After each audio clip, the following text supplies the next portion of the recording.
Vamos ler a Bíblia aqui agora no livro de João, Evangelho de João, capítulo de número 6, versículo de número 22. Nos diz a palavra do Senhor, o título da leitura aqui, né? Jesus é o pão da vida para os que crêem. Nos diz assim a palavra do Senhor. E no dia seguinte, a multidão que estava do outro lado do mar, vendo que não havia ali mais do que um barquinho, e que Jesus não entrara com os seus discípulos naquele barquinho, mas que os seus discípulos tinham ido sós, contudo, outros barquinhos tinham chegado a Tiberíades, perto do lugar onde comeram o pão, havendo o Senhor dado graça. Vendo, pois, a multidão que Jesus não estava ali, nem os seus discípulos, entraram eles também nos barcos e foram a Cafarnaum, em busca de Jesus. E chegando do outro lado do mar, disseram-lhe: Rabi, quando chegaste aqui? Jesus respondeu e disse-lhes: na verdade, vos digo que me buscais, não pelos sinais que vistes, mas porque comestes do pão e vos saciastes. Trabalhai, não pela comida que perece, mas pela comida que permanece para a vida eterna, o qual o Filho do Homem vos dará, porque a este o Pai, Deus, o selou. Disseram-lhes, pois, que faremos para executarmos a obra de Deus? Jesus respondeu e disse-lhe: a obra de Deus é esta, que creais naquele que ele enviou. Disseram-lhes, pois, que sinal, pois, faz tu, para que o vejamos e creiamos em ti, que operas tu. Que operas tu? Podemos sentar. Louvado seja o nome do Senhor. Irmãos, nós sabemos que toda seleção, ou todo chamado, há uma seleção, né? Todo chamado a uma seleção. Nós vimos que uma grande empresa, quando ela começa a trabalhar no lugar, ela faz ali os seus chamados, as pessoas depositam ali os seus currículos, né?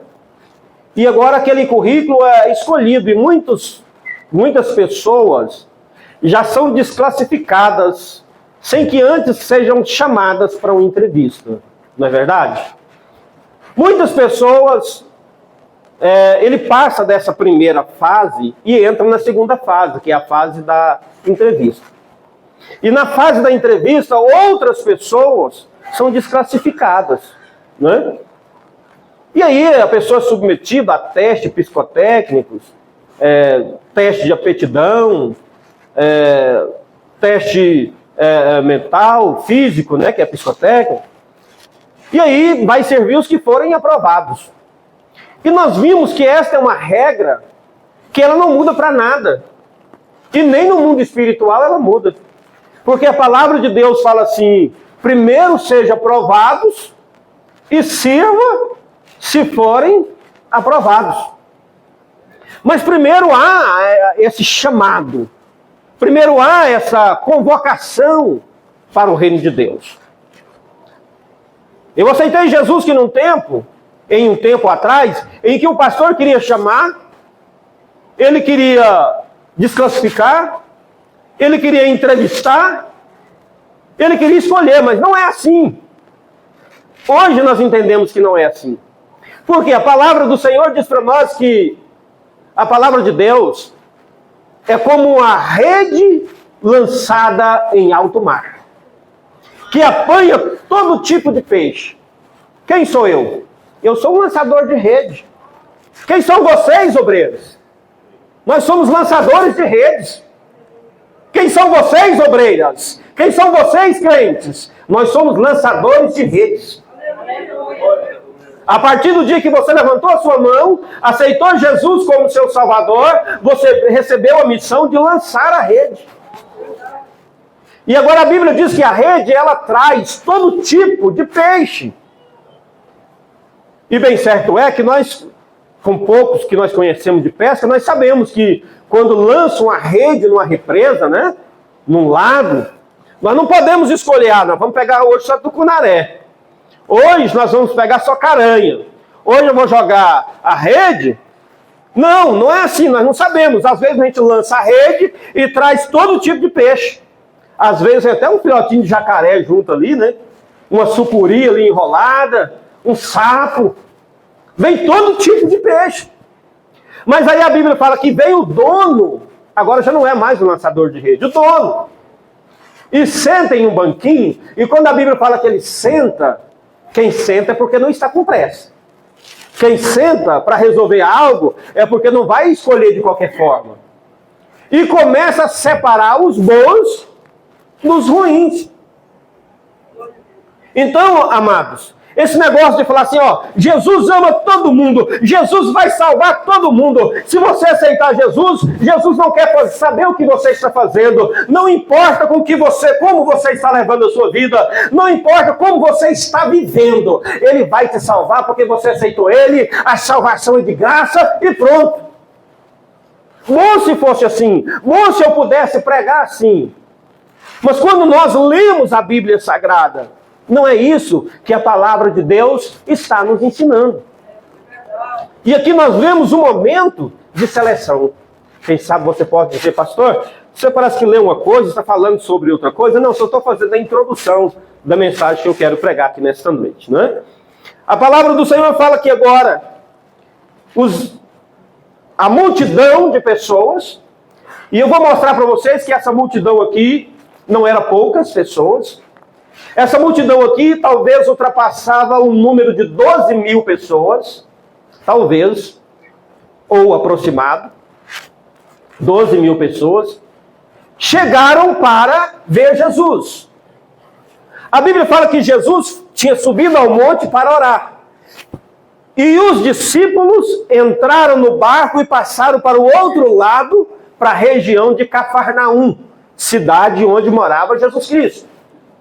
Mas Jesus não tinha ido com eles. E a multidão viu que Jesus não tinha entrado no barco. Então a multidão observou e viu que só tinha um barquinho ali. Falou, pô, só tem um barco aqui. Jesus não entrou no barco. A multidão viu que tinha outros barquinhos, mas a Bíblia relata para nós que eles sabiam que aquele barquinho estava vindo de uma cidade chamada Tiberíades. Então eles sabiam que naqueles barquinhos Jesus não estava. Eles não viram Jesus entrar no barco dos discípulos.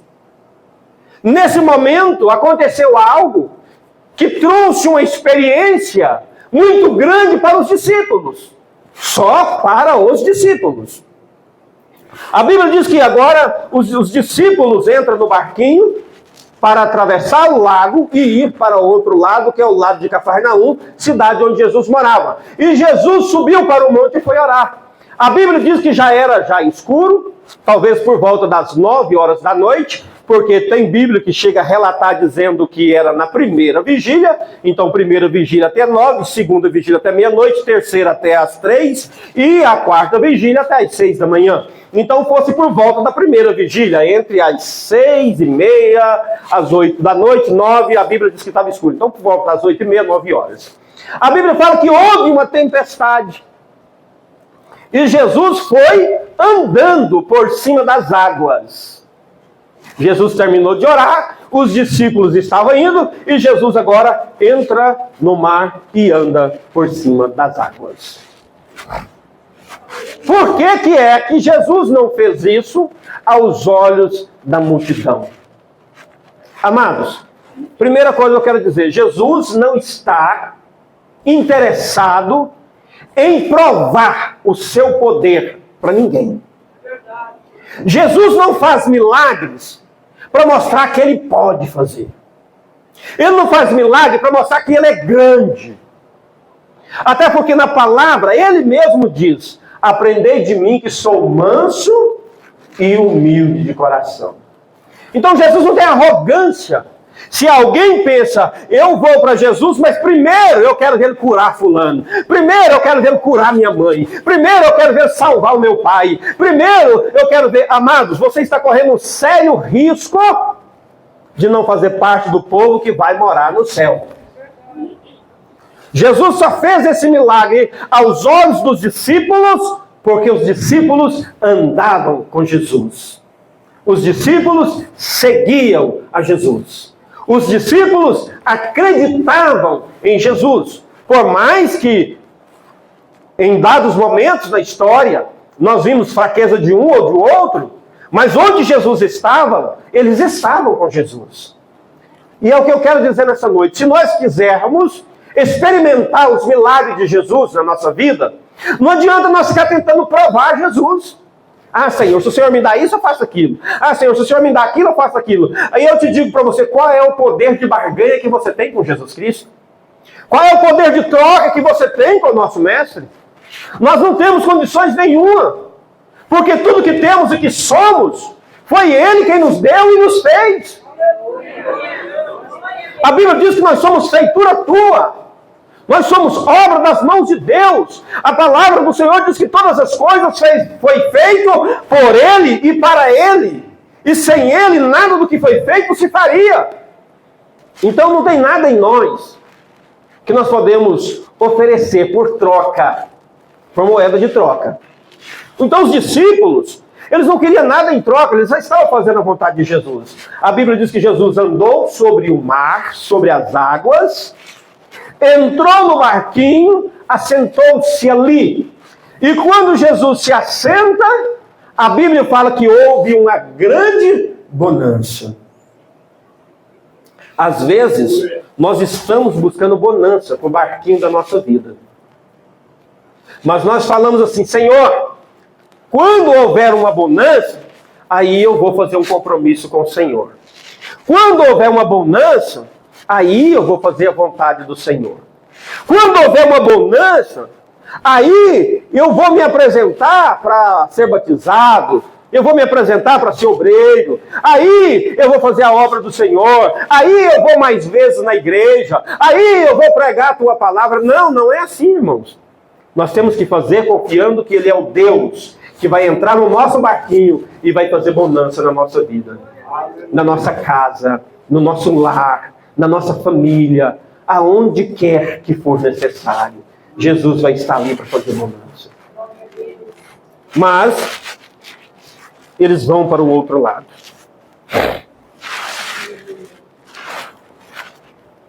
A Bíblia diz para nós que as pessoas ali procuraram Jesus e não encontrou.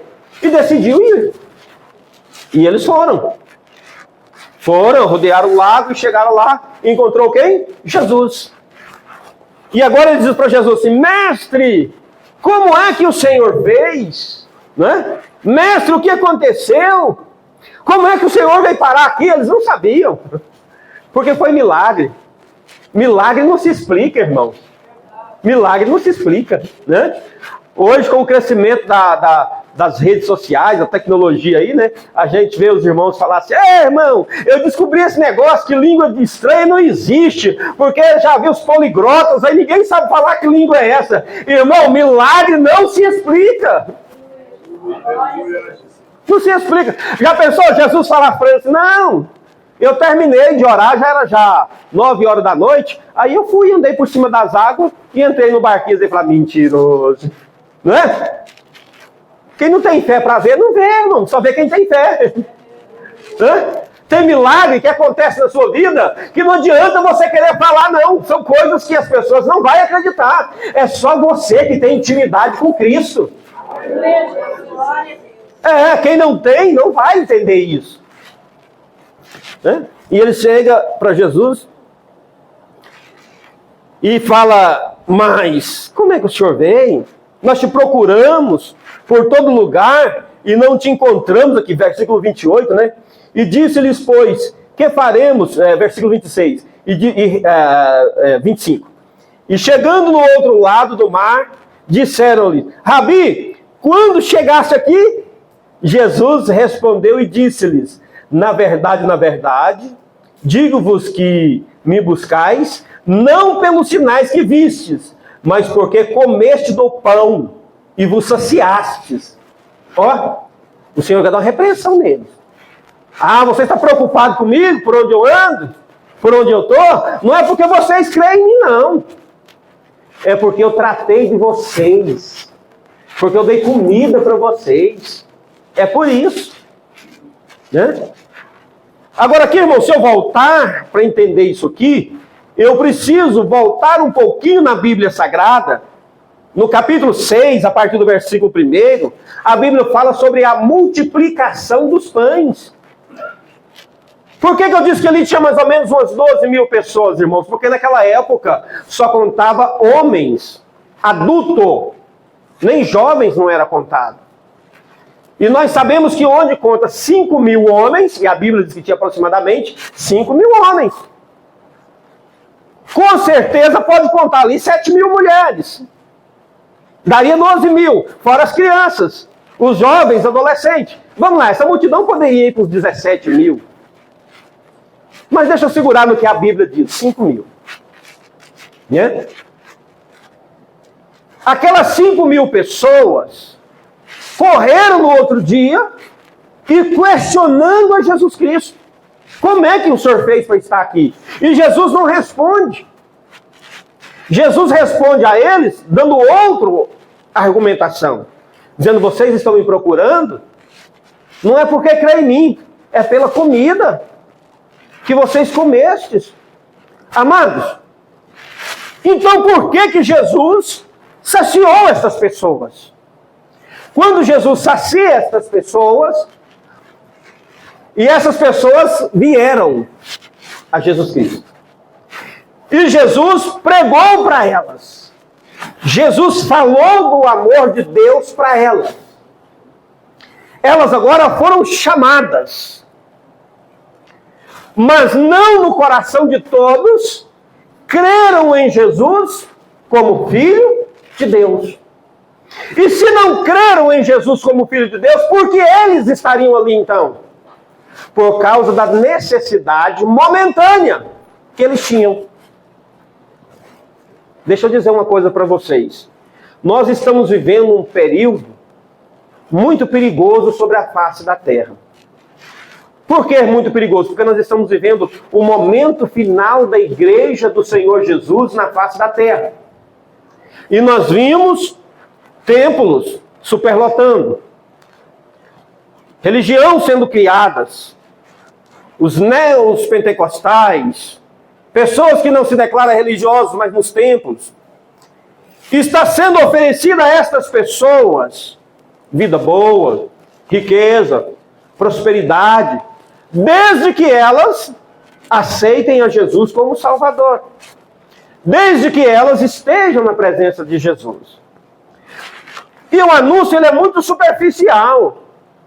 E às vezes chega a se dizer, o Senhor não quer saber do seu pecado, o Senhor não quer saber da sua vida, o Senhor quer você aqui. Talvez de início isso pode ser uma rede lançada em alto mar. Mas falar que Jesus não está conhecendo o que se passa em nosso coração é tolice, porque Ele está. Falar que Jesus não sabe da nossa mente, o que passa no oculto da nossa mente, e que Jesus não se importa, é tolice, porque Ele sabe e se importa sim. Agora aquele povo já tinha visto ali o início de tudo, um prenúncio de tudo. Então aquele povo, eles foram saciados, eles estavam ali. Jesus compadeceu deles porque eles não tinham comida. Jesus mandou que se assentasse sobre a relva, eles se assentaram. E a Bíblia Sagrada diz para nós que estava ali um rapaz que tinha 5 pães e 2 peixinhos. 5 mil. Eu não quero usar um hipérbole aqui. Mas como eu já disse aos irmãos, não era contado nem mulheres e nem crianças. Essa multidão diz Exegese, eu posso inserir isso no texto. Essa multidão poderia ir para 12, 15, 17 mil. Mas vamos ficar em 5 mil. 5 pães e 2 peixinhos. A palavra do Senhor fala que Jesus mandou para que aquele povo assentasse sobre a relva, distribuiu, levantou as mãos, deu graça, distribuiu aos discípulos e deu os discípulos para que alimentasse toda a multidão. Eu sempre digo assim, quando eu estou pregando acerca da família, acerca de lar, acerca de economia, de vida com Deus, dizendo, até eu levo isso muito pro lado da cozinha da nossa casa, né? Tem pessoas que terminam de comer e vai lá e joga aquele bichão fora, né? Ah, sobrou aqui, joga fora. Aí depois fica reclamando, Deus, estou sem prosperidade, Deus. Deus, você está pegando a sua prosperidade jogando fora e depois reclamando de quê? Porque Jesus, que sabia multiplicar pão e peixe, ele podia falar para os discípulos assim, agora manda jogar o resto lá no mar para os peixes comer, não é? Mas Jesus não disse isso. Ele falou, agora vai, apanha os cestos e pega o que sobrejou, ou seja, o que sobrou. E o que sobrou deu 12 cestos cheios. Eu gosto muito de numerologia, irmão. 12 corresponde aos 12 apóstolos. Se eu voltar no Velho Testamento, corresponde aos 12 patriarcas. Juntando 12 com 12, João viu lá no trono branco 24 anciões. Olha, na palavra de Deus não tem nada por acaso, né? E tem mais aí, as 12 pedras retiradas no Rio Jordão. Isso nós só levar aqui, nós temos muita coisa, mas não podemos ir para esse caminho agora, né? Então eles foram até Jesus, porque já era no outro dia. Nós sabemos que esse período era um período que Israel estava empobrecido ao extremo. O período que Jesus viveu sobre a face da terra, os seus 33 anos, foram 33 anos marcados por paz, porque Israel sempre estava em guerra. Agora ali, eles estavam escravizados por Roma, mas foi um período que não era período de guerra, mas um período de extrema pobreza, porque Roma arrancava o que tinha de Israel. Então eles estavam em extrema pobreza. Então quando eles iam até Jesus, não é porque eles queriam ver Jesus falar bonito. Não é só porque eles acreditavam que Jesus era o Filho de Deus. É porque ali no meio tinha família que estava com pessoas aleijadas, que sabia que o único que podia curar era Jesus. Ali tinha pessoas depressivas, que quando ouvia a palavra de Jesus se sarava da depressão. Ali havia pessoas famintas, que poderiam morrer de fome a qualquer momento. A única saída deles é ir até Jesus. Então, quando aquela multidão, agora eu posso afirmar para vocês entenderam, que quando Jesus termina de saciar aquela multidão, a Bíblia diz que Jesus subiu para o monte para orar, onde nós vemos. E os discípulos entrou no barco e foi para o outro lado.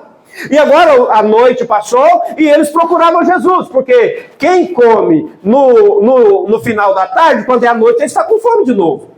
Sim ou não? À noite ele está com fome de novo. Eles tinham esperança de comida em outro lugar? Não, a Bíblia diz para nós aqui que não. Porque quando eles chegam do outro lado, mestre, onde o senhor estava, aquela coisa, Jesus conhecendo a mente, ele disse, vocês estão aqui, né? Responde aqui. Jesus respondeu e disse-lhes, na verdade, digo que buscais não pelos sinais que vistes, mas porque comeste o pão e vos saciastes. Agora Jesus dá uma deixa bem clara para eles. Trabalhai não pela comida que perece, mas pela comida que permanece para a vida eterna, o qual o Filho do Homem vos dará, porque a este o Pai, Deus, o seu nome. E agora eu volto a falar de novo, por que é que a igreja de hoje corre um risco muito grande? Porque a igreja de hoje tem semeado uma mensagem carnal. Uma mensagem que sacia temporariamente. Uma mensagem de autoajuda para o nosso intelecto, para o nosso corpo físico. Para te ver você se dar bem na empresa, para ver você se tornar empresário, para ver você se tornar dono de uma propriedade, para ver você se tornar uma pessoa com a conta abastada. Mas, amados, eu quero dizer que isto é algo que perece aqui mesmo. Nós conhecemos a Jesus Cristo, mas não podemos vir para a presença dele só por causa disso. Aquela multidão estava ali só por causa da comida, que ia perecer. Mas agora Jesus queria dar algo maior para ele. Irmão, então Jesus enganou eles? Não. Jesus deu algo para eles, para saciar momentaneamente, mas o que Jesus queria dar para eles era infinitamente maior do que aquilo que eles tinham recebido. Tem pessoas na presença de Deus, que Deus quer dar para ele infinitamente maior, mais do que aquilo que ele tem. Mas ele não tem a visão aguçada para isso. Ele não tem os olhos abertos para isso. Enquanto ele fica aqui, Deus me dá isso, Deus aqui, meu emprego, Deus casa, Deus aqui, eu quero isso, eu quero aquilo. Não, irmão, a palavra do Senhor fala que agora é hora. Nós já conhecemos o Senhor, nós já sabemos que Ele é o Senhor, nós nos tornamos discípulos do Senhor. Agora é hora de nós começarmos a ver coisas maiores na nossa vida. É hora de receber coisas maiores na nossa vida. Coisas que não perecem, mas que nos transporta para a vida eterna. É hora. E agora a palavra do Senhor diz para nós. Eles disseram-lhe, pois, que faremos para executarmos a obra de Deus? Eles precisavam era crer, queria fazer. Tem gente que não parou para crer, já quer fazer. Primeiro eu tenho que crer. Crer não é saber. Crer não é saber simplesmente. Crer é obedecer. Crer é estar inserido naquilo que foi falado. Eu posso dizer que Pedro, com toda a sua dificuldade, ele cria em Jesus. Sabe por quê? Pedro estava pescando. De repente, Jesus pede o barco emprestado, sobe no barco e começa a pregar. Jesus termina a pescaria, fala para ele, lança a rede aí para o lado direito, lança a rede para o lado direito, pegou peixe. Eles pegam o peixe, vem para a praia alegria, Jesus olha para ele e fala assim, olha, larga isso tudo aí. Porque de hoje em diante, eu vou fazer de vocês pescadores de homens. Pedro larga a rede, larga barco, larga tudo para trás e segue Jesus. Irmão, como eu sei que eu creio em Jesus, você já abandonou o mundo por causa de Jesus? Já abandonou as paixões carnais que não agradam a Deus por causa de Jesus? Já largou de praticar o pecado porque ouviu a palavra de Deus e descobriu que Jesus quer que você pare de pecar? Pô, irmão, eu conheço, mas você sabe, né? Tem coisa que... Então aí você ainda não crê, você sabe que isso é errado, mas ainda não crê. Porque crer é fé. E a fé nos fortalece para abandonarmos este mundo e vivermos para Cristo.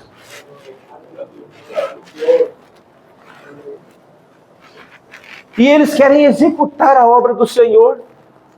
Eles nem sabiam o que era. Disseram-lhes, pois, que faremos para executarmos a obra de Deus?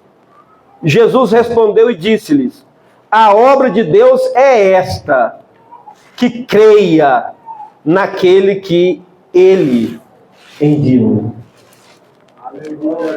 Olha, irmão, a obra de Deus aqui que é crer naquele que Ele enviou. Agora, olha a resposta deles. Que resposta fajuta. Que resposta medíocre. Irmão, é por isso que tem gente que fica na igreja 1 ano, 2, 3, aí depois sai alegando coisas fajutas. Pastor pregou, não gostei. Falou isso de mim, eu não achei bom. A igreja está fria demais, eu resolvi sair. É umas respostas tão fajutas para quem já conhece Jesus. Não. Você pode até ter motivo para abandonar Jesus, mas razão você nunca vai ter. Porque Jesus sempre fez coisas grandes para nós. Olha aqui. Eles agora dizem assim, disseram-lhes, pois, que sinal, pois, fazes tu, para que vejamos e creiamos em ti? Que sinal fazes tu, para que vejamos e creiamos em ti? O que operas tu? O que é que você vai fazer? Ô irmão, que pergunta fajuta.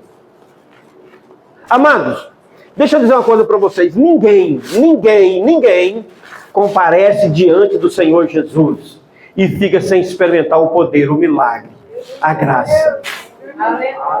Ninguém. Às vezes você pode conversar com uma pessoa desviada que dá todos os motivos, mostra todas as razões que ele teve para sair da igreja, para sair da presença de Deus, para se desviar. Mas se quando ele vai iniciar a sua história na fé, ele vai falar, quando eu cheguei na igreja. Quando eu cheguei na igreja. Eu me lembro que quando eu aceitei a Jesus, ainda bem novo, uma equipe de amigos, um grupo de amigos ali, começou a zombar de mim. E eu falei, não, eu decidi estar na igreja. Não, e tudo que eles falaram, não, eu vou continuar na igreja. Aí teve uma hora que eu falei, se vocês não quiserem ser meus amigos mais, eu não vou vir aqui, mas eu vou continuar crente.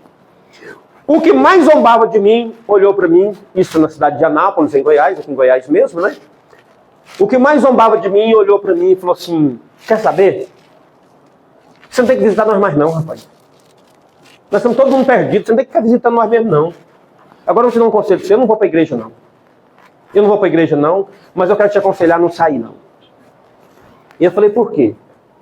Ele falou, olha, eu conheci ele, nós éramos solteiros, né? Eu fui embora para o Tocantins, fiquei lá uns 4 anos. Quando eu voltei, ele já estava casado, pai de 2 filhos. Aí ele falou, olha, eu casei e tenho 2 filhos, e eu fui chamado para... Uma firma me levou para Goiânia para trabalhar, e eu fui trabalhar lá. Chegando lá, a firma me mandou embora. Eu fiquei sem condições de mudar para trás. Não arrumei emprego nenhum. Eu fui numa igreja com muita vergonha e falei para o pastor. Na minha casa não tinha nada para comer. O pastor chamou os irmãos, fez uma cesta básica para mim. Eu procurei serviço, até não ter jeito mais. No outro mês ele fez outra cesta básica para mim.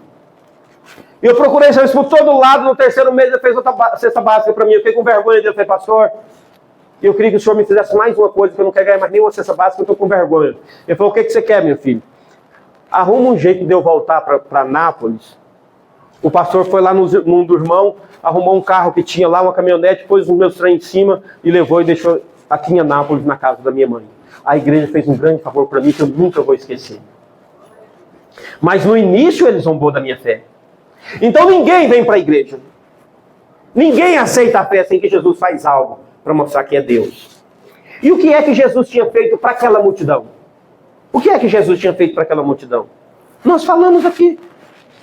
Antes dessa narrativa, nós olhamos um pouquinho antes, no versículo, capítulo 6, no versículo 1 em seguida, diz que Jesus alimentou 5.000 pessoas, sem nenhum exagero, mas contando que poderia dobrar essa multidão aí, com 5 pães e 2 peixinhos. Jesus alimentou aquela multidão tinha sido alimentada ontem, com 5 pães e 2 peixinhos. Hoje a multidão fala, que sinal que você vai fazer para que nós creiamos? Sabe o que aquela multidão queria? Deixa eu assustar vocês agora. Aquela multidão só queria almoçar. Eles só queriam almoçar. Eles queriam enganar Jesus, só queriam almoçar. Porque eles comeram à tarde, a noite se passou, já era no outro dia, penso eu que talvez já por volta das 10 da manhã, a barriga já estava lá no fundo das costas, né, pregada mesmo. Falei, o senhor tem que fazer alguma coisa. Que sinal você vai fazer? Já pensando nos pães e nos peixes.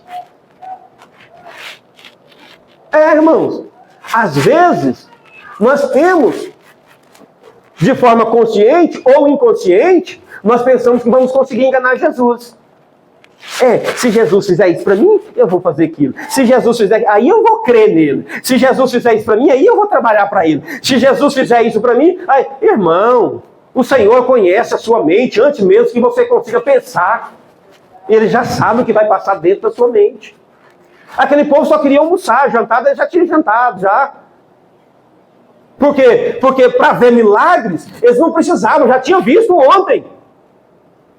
Já tinha visto ontem, não precisava de ver mais milagre. Mas nós olhamos aqui na sequência e não vimos Jesus multiplicar nem pão nem peixe. Porque quando Jesus multiplicou pão e peixe, a Bíblia fala que Jesus olhou a multidão e compadeceu delas. Jesus não opera milagre para provar para nós que Ele pode. Ele opera milagre porque Ele é misericordioso, Ele compadece de nós. Ele compadece das nossas fraquezas, das nossas necessidades, das nossas debilitações. Ele compadece e fala, eu vou fazer milagres. Amados, se nesse momento acontecer o soar das trombetas, eu vou dizer uma coisa para vocês. Pode acontecer, porque eu não sou juiz de ninguém, pode dar-se o caso de muitos crentes ficarem para trás. Porque não abandonaram ainda os seus pecados e estão experimentando a Jesus Cristo para saber se vai servi-lo de verdade ou não. Para saber se vai obedecer a tua palavra de verdade ou não. Mas hoje, a minha missão é de advertir você que Jesus Cristo não vai provar nada para você. Ele não está aqui para provar nada para você. Agora, vamos nos colocar na posição de discípulos. Vamos nos colocar na posição de servo. Porque se o mar não se abrir, nós vamos caminhar por cima das águas.